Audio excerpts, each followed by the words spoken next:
আতুজ যাকাত, বান্দাবান্দি নামাজ কায়েম করো, যাকাত আদায় করো। এই মজলিসের মধ্যে অগণিত শ্রোতা মণ্ডলী বসে আছে, এশার নামাজ পড়ে নাই, বাজান ফজরও পড়ার নিয়ত নাই, আছে না নাই?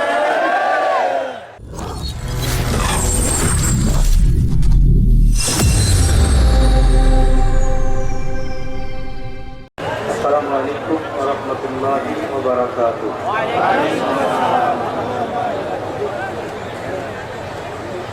আলহামদুলিল্লাহ নাহমাদুহু ওয়া নাস্তাঈনুহু ওয়া নাস্তাগফিরুহু ওয়া নু'মিনু বিহি ওয়া নাতাওয়াক্কালু আলাইহি ওয়া নাউযু বিল্লাহি মিন শুরুরি আনফুসিনা ওয়া মিন সাইয়্যাতি আ'মালিনা। من يهده الله فلا مضل له ومن يضلله فلا هادي له ونشهد أن لا إله إلا الله وحده لا شريك له وأشهد أن محمدًا عبده ورسوله। একবার মূল পয়েন্টে আপনাদের কাছে ছোট্ট ছোট্ট আকারে কিছু কোশ্চিন বা প্রশ্ন করব, এগুলির উত্তর আপনারা দিবেন, বাকিটুকু সামনে এগিয়ে নেওয়ার জন্য চেষ্টা করবো ইনশাআল্লাহ। আমরা যারা বসলাম, নিয়তটা কি বক্তার চেহারা দেখা, কণ্ঠ শোনা? বলুন তো কি নিয়ত? আরেকবার বলেন। আলোচনা শোনা। সারা জীবন শোনেন নাই? মসজিদে ইমাম সাহেবরা বলে নাই? গত বছর এখানে মাহফিল হয় নাই? আজকে আবার নতুন করে কি শুনবেন? বলেন যে কোরআন হাদিস শুনবো এবং সে অনুযায়ী বলেন কি করবেন? আমল করবেন। শুধু আমল করবো বললেই হবে না, ইনশাআল্লাহ, যদি আল্লাহ তৌফিক দেয়। চলুন, আল্লাহর কালাম তথা কোরআনুল কারীম সঠিক আর বেঠিক? এই 4-5 জনে বললেন, আপনারা কি শোনেননি আমার ভাষাটা? কোরআন কারীম ঠিক না বেঠিক? তো ঠিক তো বটে, কত ভাগ? 80 ভাগ ঠিক, 20 ভাগ বেঠিক। 98 ভাগ ঠিক আছে, 2 ভাগ মনে হয় মিথ্যা। 2 ভাগ ঠিক, 1 ভাগ মিথ্যা। আমি শুনতে চাই 1 ভাগ মিথ্যা। আস্তাগফিরুল্লাহ, আল্লাহ আমি ভুল করেছি, আমাকে ক্ষমা করে দেন। কোরআনুল কারীম 100 ভাগ ঠিক। আরেকবার বলুন, ঠিক না বেঠিক? এই আমার ভাইরা, বোনেরা, বাবা জানরা, চাচা জানরা, পূজা জানেরা, জ্যাঠা জানেরা, ছোটরা, বড়রা জবানে স্বীকারোক্তি প্রদান করলেন, অন্তরে কি বিশ্বাস আছে? যদি না থাকে আপনি আপনার দাবির পক্ষে চলে যান, আপনার ঈমান কি থাকবে? ঈমান থাকবে? এক্সাম্পল, একটি মাত্র আয়াত যদি কোনো মানুষ না মানে, মুসলিম অর নন মুসলিম, হয় মুসলমান হোক না হয় মুসলমান নাই হোক, একটা মাত্র আয়াত যদি কেউ না মানে, ঈমান থাকবে তো? পিছনে ভাইরা বলে ঈমান কি থাকবে? যার ঈমান থাকবে না তার জায়গা মনে হয় বেহেশত। কোথায়? তাহলে কোরআন সঠিক, কোনো ভুল নেই, কোনো সন্দেহ নেই, পার্সেন্টেজ 100, ঠিক না বেঠিক?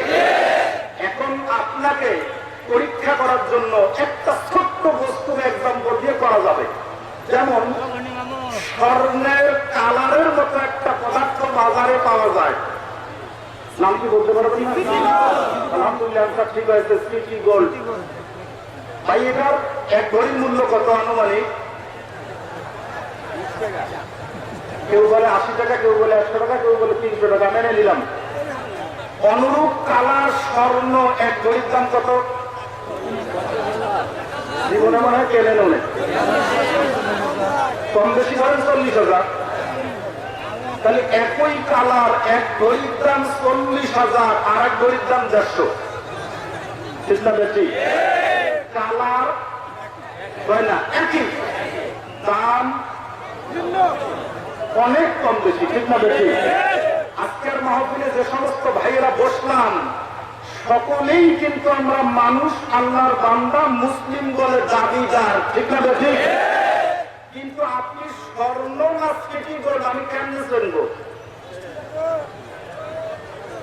যারা ছিলেন তারা বলতেছেন কষ্টি পাথর, আমি না কষ্টি পাথর বাতিল না, এক ফোঁটা এসি ঢাললাম ওর মধ্যে। এতে কালার কেমন হবে স্বর্ণের? বলেন না কেন? এক ফোঁটা এসিড যদি দেওয়া যায় স্বর্ণের মধ্যে তো কালার পূর্বের তুলনায় আরো চকচকা হবে, ঠিক না ঠিক? আর যদি সিটি গোল্ডের মধ্যে দেওয়া যায় ওর কালারটা ডিসকালার হয়, কাল সাদা কালো বর্ণ হবে, ঠিক না ঠিক? এই যদি যুক্তি আপনাদের ক্ষেত্রে প্রযোজ্য হয় তাহলে আমি বলবো আপনারা ইমানদার না বেঈমান? কেউ 50%, কেউ 60%, কেউ 30% কোরআন মানেন, বাকিরা মানেন না। তখন প্রমাণ যখন বের হবে তখন আপনাকে বাধ্যতামূলক মেনে নিতে হবে যে আপনি কোরআন মানেন না, সিটি গোল্ড মার্কা মুসলমান। চলুন শুরু করলাম আল্লাহ তাআলার কালাম। وَمَن لَّمْ يَحْكُم بِمَا أَنزَلَ اللَّهُ فَأُولَٰئِكَ هُمُ الْكَافِرُونَ।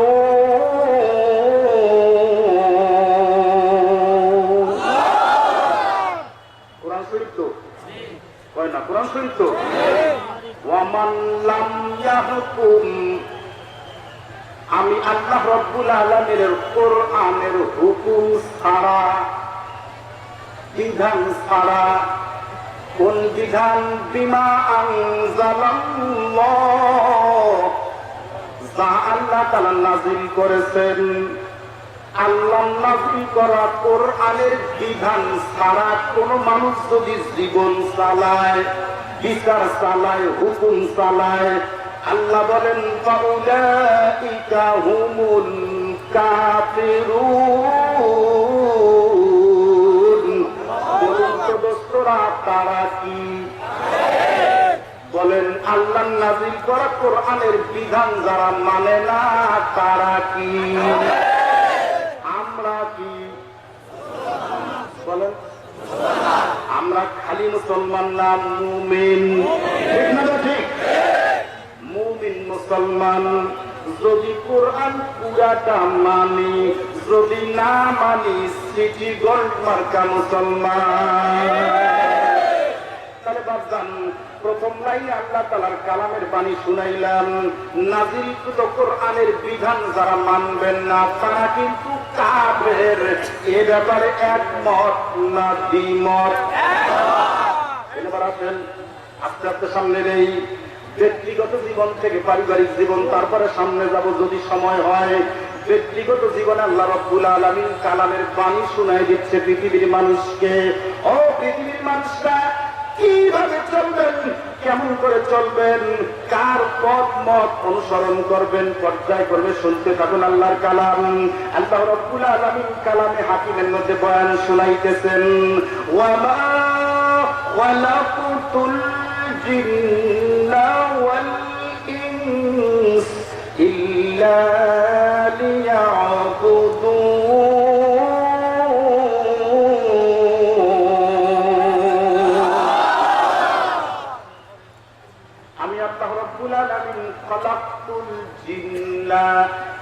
সৃষ্টি করেছি, তৈরি করেছি জিন ওয়াল ইনসা এবং মানুষ, লিয়াবুদুন দাসত্ব করার জন্য, গোলামি করার জন্য, আল্লাহর হুকুম পালন করার জন্য। ঠিক কিনা? জিন সৃষ্টি করা হয়েছে ইবাদতের জন্য, মানুষ সৃষ্টি করা হয়েছে ইবাদতের জন্য। বাজারে এই নিয়ম পদ্ধতি শুনাইতে গিয়ে আল্লাহ তাআলা ব্যক্তিগত জীবনে মানুষের জন্য বিধান জারি করে দিলেন। আকিমুস সালাতা ওয়া আতুস যাকাত, বান্দা বান্দীরা নামাজ কায়েম করো, যাকাত আদায় করো। কার হুকুম? আমার সঙ্গে একমত হবেন। নামাজ কায়েম করা কার হুকুম?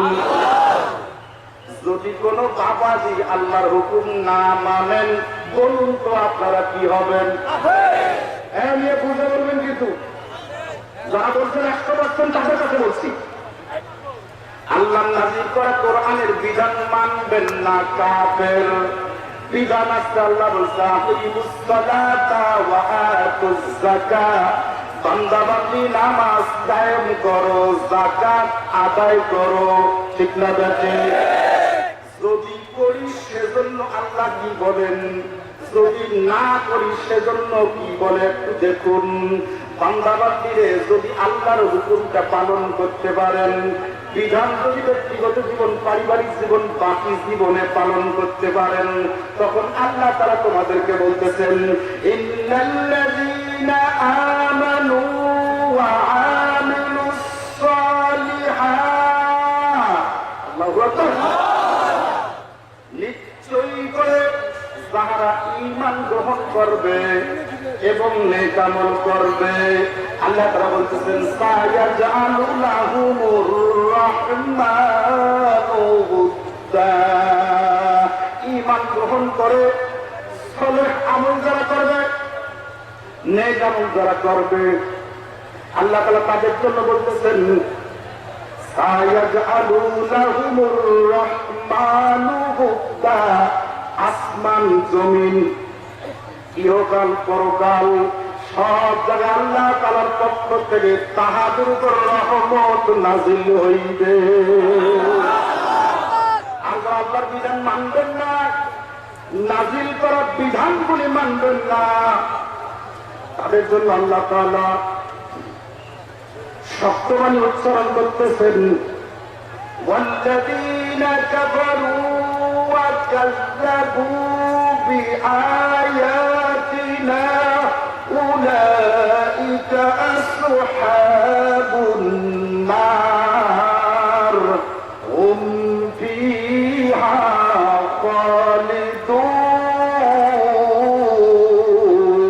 খালিদুন। ওয়াল্লাযীনা কাফারু, যে বা যাহারা কুফরি করবে, ওয়া কাযযাবু বিআয়াতিনা, এবং আল্লাহ তাআলার আয়াতগুলিকে মিথ্যা মনে করবে, উলাইকা আসহাবুন নার, ওই দল, ওই ব্যক্তি, ওই জাতি জাহান্নামে চলে যাইবে। হুম ফিহা খালিদুন, চিরকাল পর্যন্ত সেই জাহান্নামে অবস্থান করবে। কালাম ঠিক না বেঠিক?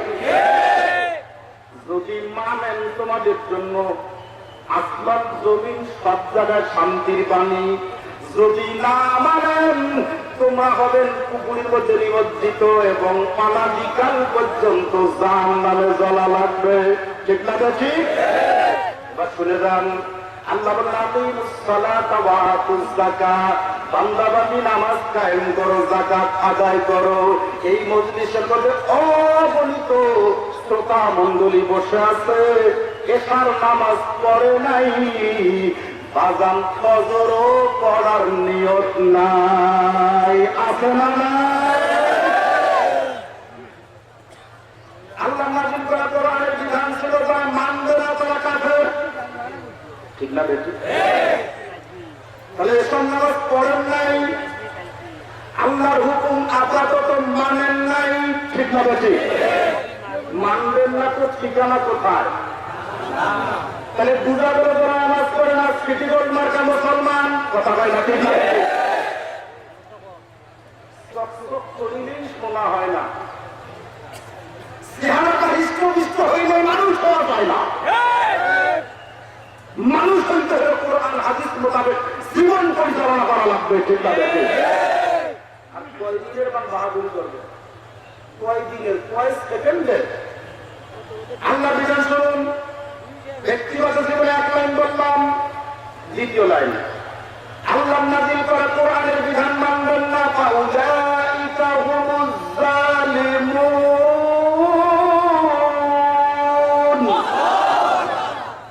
আল্লাহ নাযিল করা কোরআনের বিধান মানবেন না, জালেম। আল্লাহ নাযিল করা কোরআনের বিধান মানবেন না, ফাউলাইকা হুমুল ফাসিকুন।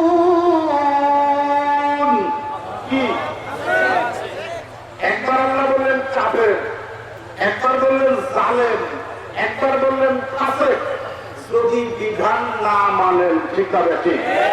একটা করে আমি বুঝাচ্ছি। আল্লাহ তাআলা বলতেছেন وَقَرْنَا فِي بُيُوتِكُنَّ وَلَا تَبَرَّجْنَا تَبَرُّجَ الْجَاهِلِيَّةِ الْأُولَى আল্লাহু আকবার। ওয়াকারনা, বসবাস করো, অবস্থান করো, ফি হরফে জর, বুয়ুতুন বাইতুদের বহু বছর ওলামায়ে কেরাম আছে। ওয়াকারনা ফি বুয়ুতিকুন্না, বসবাস করো কুন্নারা, কুন্না কা কুমা কুন, কে কুমা কুন্না। আমি ইংরেজি গ্রামার না, আরবি গ্রামার। কা এক বছর পুংলিঙ্গ, কুমা দ্বিবচন পুংলিঙ্গ, কুম বহু বচন পুংলিঙ্গ, কে স্ত্রীলিঙ্গ, কুমা স্ত্রীলিঙ্গ, কুন্না স্ত্রীলিঙ্গ বহু বচন। ওলামায়ে কেরাম বলেন ঠিক না ঠিক? তাহলে আল্লাহ তাআলা বলতেছেন কুন্নারা বসবাস করো, বুয়ুতুন তোমাদের বাড়ি ঘরের মধ্যে, অর্থাৎ নারীরা আল্লাহর হুকুম মানো, পর্দায় থাকো। ঠিক না ঠিক? কার বিধান? না মানলে কি না মানলে কি হবে? কাফেরের ঠিকানা কোথায়? সবাই বুঝাইতে চাচ্ছি, বোঝেন না? আল্লাহ তাআলা বলতেছেন নারীরা অবস্থান করো ঘরের ভিতর। ওয়াকারনা ফি বুয়ুতিকুন্না, অবস্থান করো তোমাদের ঘরের ভিতরে। কার হুকুম? না মানলে কি হবে? কাফের হবে। কাফেরের ঠিকানা কোথায়? জাহান্নামে। আপনারা কি জাহান্নামে যাইতে চান? তাহলে আপনার বিবির পর্দা নাই কেন? আপনার মেয়ের পর্দা নাই কেন? আপনার বৌমার পর্দা নাই কেন? এর জন্য দোষী আপনি, কোন নারী দোষী না। ঠিক আছে? না মানলে আমার কিছু যায় আসে না। বাল্লিগু আন্নি ওয়ালাউ আয়া, দায়িত্ব আছে, পৌঁছায় যায় গেলাম। মানবেন কি মানবেন না, তো দেখা হবে কিয়ামতের ময়দানে। কত বড় মাস্তান আপনি। কার বিধান বললাম? এতে লাভ ক্ষতি একটা করে বলি। আমাদের কথা বলছিলাম, এখানে আর একটা বলতেছি পর্দার ব্যাপারে। লাভ ক্ষতি কি কি আছে একটা করে লাইন বলবো। দেখুন, পর্দায় থাকলে কি লাভ? রাসূল বলেন আল মারআতু আওরাতুন, নারী জাতিরা গোপনীয় বস্তু। কি বস্তু? গোপন বস্তু। কোথায় থাকে? খোলা জায়গায় না অন্ধকারে? তুমি একটা স্বর্ণের জানা বুঝি আপনি পান, এক ভরি স্বর্ণ, এটা কি রাস্তায় রাখেন? কোন জায়গায় রাখবেন? শোকেসের কোন জায়গার ভিতরে হুশে থাকবে না। ঠিক আছে? ঠিক? তাহলে দামি বস্তু কোথায় থাকবে? গোপনে, ভিতরে। এজন্য কবিতার ভাষায় দুই লাইন বলেছেন, নারী জাতি বলতে গেলে সময় লাগবে, আল্লাহ মাফ করেন। সংক্ষেপ একবার সামনে যাচ্ছি। একদম এদেরকে ভিতরে রাখুন। এজন্য যে এটা যদি ভিতরে থাকে, রাসূল বলতেছেন ওয়াকরাবু মা তাকুনু বিদার রাহমাতি ওয়া হিয়া ফি কারি বাইতিহা, নারীরা যখন পর্দার ভিতরে থাকবে আল্লাহ তাআলার রহমতের একদম কাছাকাছি পৌঁছে যাবে। নারীরা যখন পর্দা মানবে তখন আল্লাহর রহমতের নিকটতম স্থানে পৌঁছে যাবে। আর যখন তারা মানবে না, রাসূল বলতেছেন ফাইযা ফারাজাতি, যখন তারা বের হবে, ইস্তাশরাফা শাইতান, শয়তান তখন তাদের উপর প্রভাব বিস্তার করবে। লাঞ্ছনা, গঞ্জনা, হাসি, আরো কত কিছু কাছে দিবে। ঠিক না বেঠে? এক লাইন বুঝাইলে এটা রাসূলের ভাষায়, এটা যুক্তির মাধ্যমে বুঝাই। পর্দা করলে কি লাভ, না করলে কি ক্ষতি, সে সম্পর্কিত একটা বস্তু বুঝাচ্ছি। এক লাইন বুঝার চেষ্টা করেন। কোরআন বুঝাইছি, আপনি যদি বলেন বুঝি না। হাদিস বুঝাইছি, আপনি যদি বলেন আমার জ্ঞান নাই, তখন আপনাকে যুক্তি দিয়ে বুঝাবো। আপনি যদি যুক্তি না বোঝেন তো বিজ্ঞান নিয়ে আসবো, ইমেল নিয়ে আসবো, ফ্ল্যাশ নিয়ে আসবো, ইন্টারনেট নিয়ে আসবো, তথ্য প্রযুক্তি। যদি সময় হয় এক একটা করে পয়েন্ট তুলে ধরবো। আপনি বুঝবেন না এই কথা আমি মানতে পারি না। মানতেই হবে। মানবেন কি মানবেন না সেটা আপনার ব্যাপার।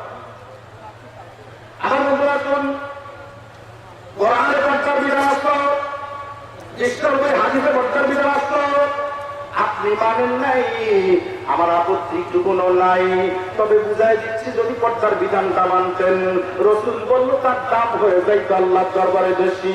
মানতেন না, শয়তানের ওয়াজ কথা তোমার উপর পড়বে, ইবলিসের ওয়াজ কথা পড়বে। যেমন ধরুন, বাংলাদেশ সরকার আইন করেছে ইভটিজিং করা বড় ধরনের অপরাধ।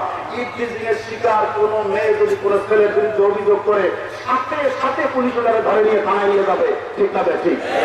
কিন্তু আমার একটা ছোট্ট কথা আছে আপনার কাছে, বিড়াল ছিলেন বিড়াল ছিলেন, বিড়ালকে বসায় রাখিয়া বিড়ালের সামনে সুটকি পোড়া দিয়ে লটকায় রাখবেন আর মাইকিং করবেন, এই বিড়াল খবরদার সুটকি খাবি না, তোর রিমান্ডে নেব।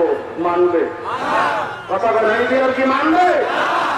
বিড়ালের কাছে মাইকিং করার আগে সুটকিটা লুকায় রাখেন, মাইকিং করা লাগবে না, এমনি বিড়াল চলে যাবে। আপনি মেয়েদেরকে রাস্তায় ছেড়ে দিবেন, অবাধে চলাফেরা করবে, ঘুরাফেরা করবে, আর ইফতিজিংয়ের জন্য অপরাধী করবেন, যত শাস্তি দেন মানবে না, ঠিক না দেখে? মানতে হলে কোরআন হাদিসের ছায়া তলে আসা লাগবে। এখানে আর একটা যুক্তি, ভালো না মন্দ এবার আপনারা বুঝবেন। ভাই, আপনাদের কাছে ফলমূল ভালো না খারাপ বলবেন? একটা বলেন না বলেন পছন্দনীয়? আপেল কমলা আঙ্গুর, আপনি একটার কথা বলছেন, খারাপ কেমন লেগে গেছে? একটা আচ্ছা, ধরলাম কলা, ফাঁকাল মারাই গেল না, সবাই চেনেন তো কলা? কলা ভালো। ও বন্ধু, এই সত্য আচরণ প্রচারণের মা বলে একটু বুঝবেন আপনারা। আমি কারো বিরুদ্ধে আচরণ করে দুটো কথা বলতে চাই, যেন বুঝটুকুন আসে। ভাইজান বলুন তো, কলার বাইরে একটা কভার আছে না নাই?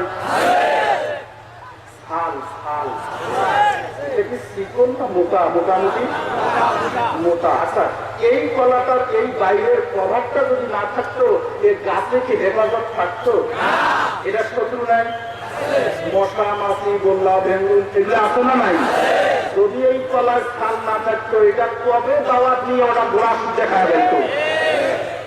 তো ঠিক তেমনি ভাবে নারী জাতির ভূষণ হলো পর্দা বা আলখল্লা বোরকা, ঠিক না দেখি? এইটা যদি না থাকে, মশা মার্কা, গোল্লা মার্কা, কুকুর মার্কা কিছু যুবক আছে পিছন থেকে হাত বাড়ায় দিয়া ইজ্জত নষ্ট করবে, ঠিক না দেখি? একটা করে বলতে চাইছিলাম, দেরি হয়ে গেছে। আল্লাহ নাযিল করা কোরআনের বিধান না মানলে কি হবেন? কাফের। আর কাফেরের ঠিকানা কোথায়? এটা হলো ব্যক্তিগত জীবন বলতে আসছিলাম, ঠিক না ঠিক? তাহলে একটা হলো নামাজ, একটা হলো পর্দা।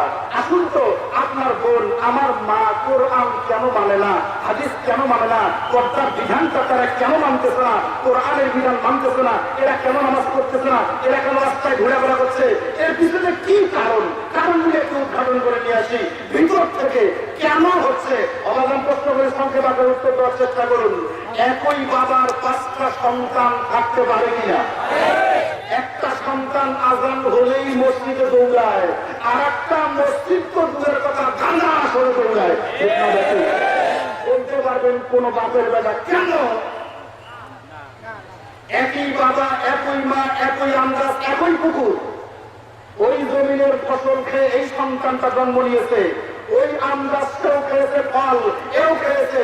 এটা আজান হইলে মসজিদে দৌড়ায়, এটা লম্বা পাঞ্জাবি গায়ে দিয়ে দৌড়ায়, ওটা হাফসার গায়ে দিয়ে দৌড়ায়, এটা গাড়ি নিয়ে দৌড়ায়, ওটা গাড়ি ছাড়া দৌড়ায়, এটা আল্লাহ বলা ভালোবাসে, ওটা গাঁজা ঘর মদ ঘর ভেন্সিডিল ঘর ভালোবাসে, ঠিক না ঠিক? কারণটা কি?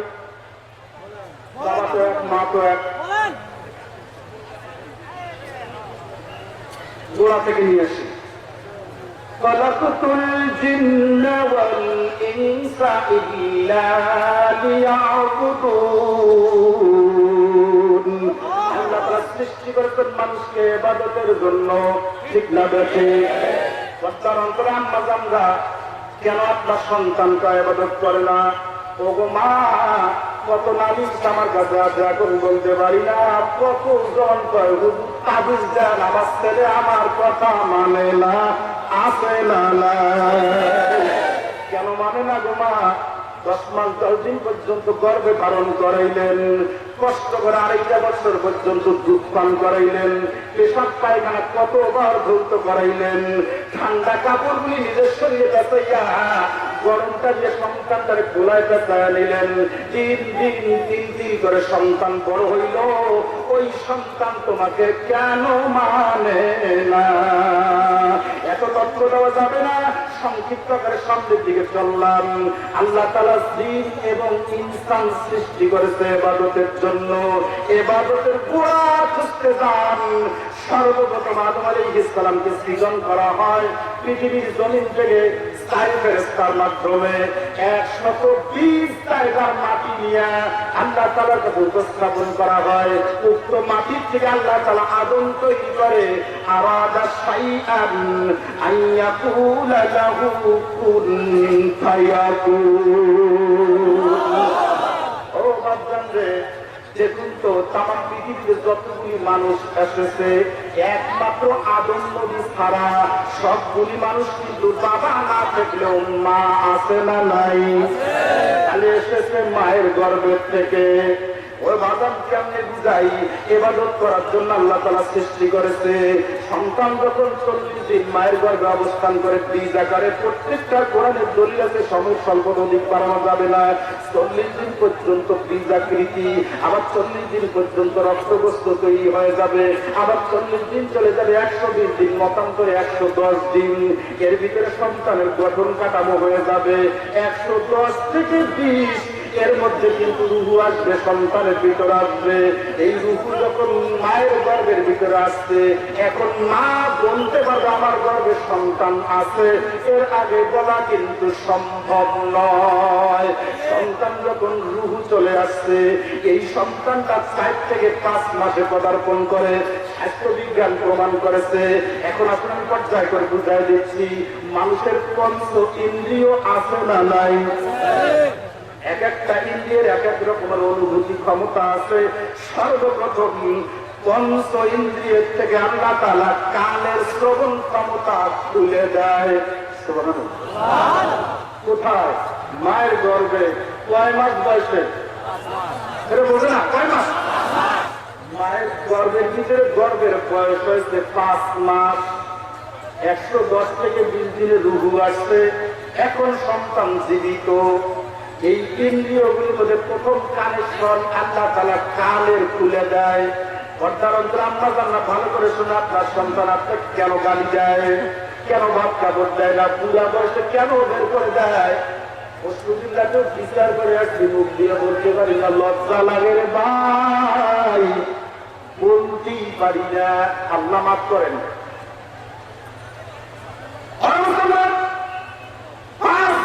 যখন সন্তানের বয়স, গর্ভের ভিতরে আল্লাহ কানের শ্রবণ ক্ষমতা খুলে দিল। কেন দিল?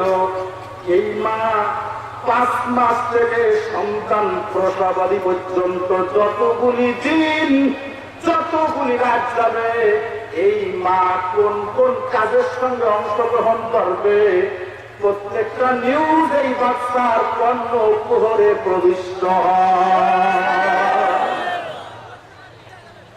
যদি কোন মা 5 মাসের পর থেকে সারাদিন টিভি, ভিসিডি, হিন্দি সিরিয়াল, বলা লাগবে আরো নাকি? বলে আমার মানুষ তো খুব সাদা হাতে বলার দরকার নেই। এই সিরিয়াল মেনটেন করতেছে, এটার পরে এটা, এটার পরে এটা। মা যদি 24টা ঘন্টার মধ্যে 8 ঘন্টা ঘুম করে, রান্নার কাজের মধ্যে 2 ঘন্টা ব্যয় করে, বাকি সময়টুকুন যদি এরকম টিভি, সিডি, ভিসিডির মজলিসের মধ্যে কাটায়া যায়, যতগুলি আওয়াজ মায়ের কর্ণ খুলে প্রবিষ্ট হচ্ছে, কানেকশনটা বাচ্চার কান পর্যন্ত চলে যাচ্ছে। এই বাচ্চার কানের ভিতরে গানের আওয়াজ, ব্যান্ডের আওয়াজ চলে যাচ্ছে। 10 মাসের পরে যখন সন্তান দুনিয়ার জমিনে ভূমিষ্ঠ হয়, প্রমাণ আছে, বাস্তব আপনাদের জানাই দিচ্ছি।